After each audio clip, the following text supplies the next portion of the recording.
Bonjour tout le monde. Alors cette fois-ci, j'ai lu La Clé de Salomon de José Rodrigues dos Santos, que j'ai adoré, une fameuse brique. Donc déjà, je tiens à vous prévenir, c'est bourré de science, c'est des développements de 5 km.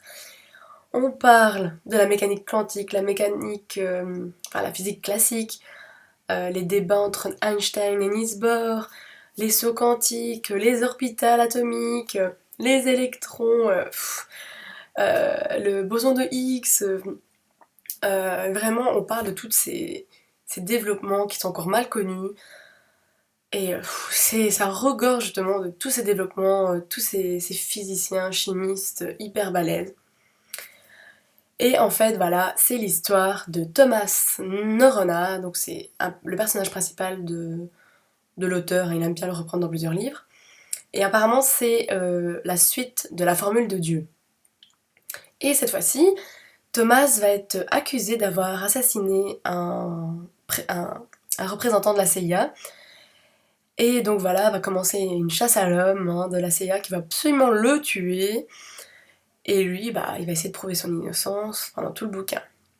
Et pour prouver son innocence, voilà, il va faire des développements de 5 km de science.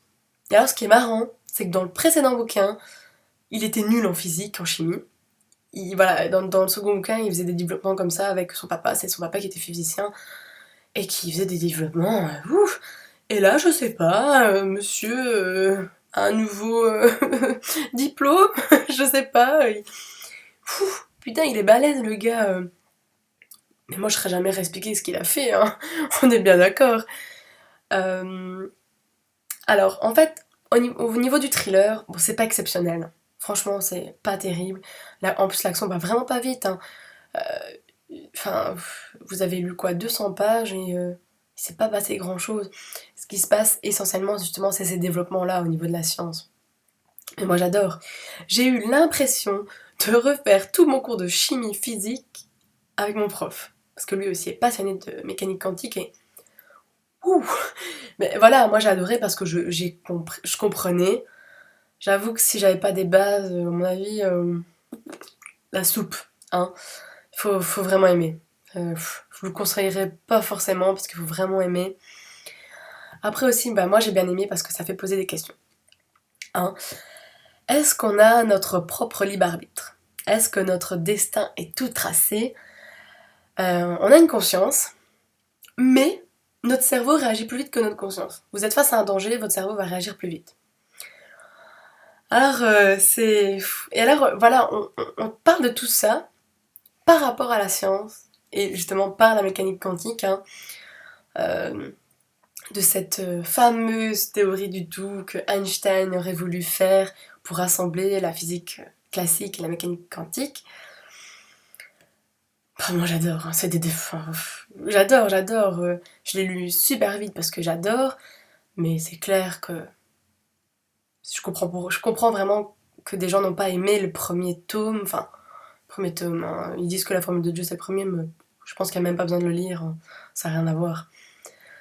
Moi j'ai quand même préféré les autres bouquins que celui-là, parce que ouais, je vous dis au niveau du trailer c'est pas exceptionnel. Et vraiment, Dan Brown là pour le coup, fiche le mieux ses histoires quoi. C'est. Là ouais bon. Non, le thriller est. En fait, on se doute de la fin, enfin, c'est tellement pas terrible. Pas terrible, terrible, quoi. Alors aussi, bizarre, hein, j'ai eu l'impression que la fin se terminait de la même manière que dans le symbole perdu de Dan Brown. J'ai l'impression que ça se passait dans le même bâtiment.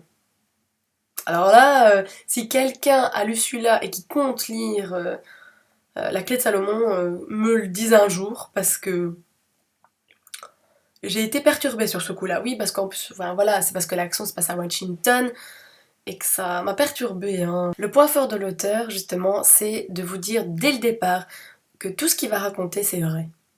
Toutes les théories, justement, scientifiques, c'est vrai. Et ça, j'avoue, c'est quand même super prenant, sachant que moi j'adore Dan Brown et lui, il choisit de dire ce qui est vrai. Il choisit, voilà, quand il parle de Marie-Madeleine, la femme de Jésus, il le choisit de dire que c'est vrai. Là, José Rodrigues dos Santos, lui vous dit tout ce qu'il dit c'est vrai. Et à la fin, vous avez, je sais pas, une petite dizaine de pages justement sur les théories en cours, sur tous les bouquins qu'il a utilisés pour faire son livre.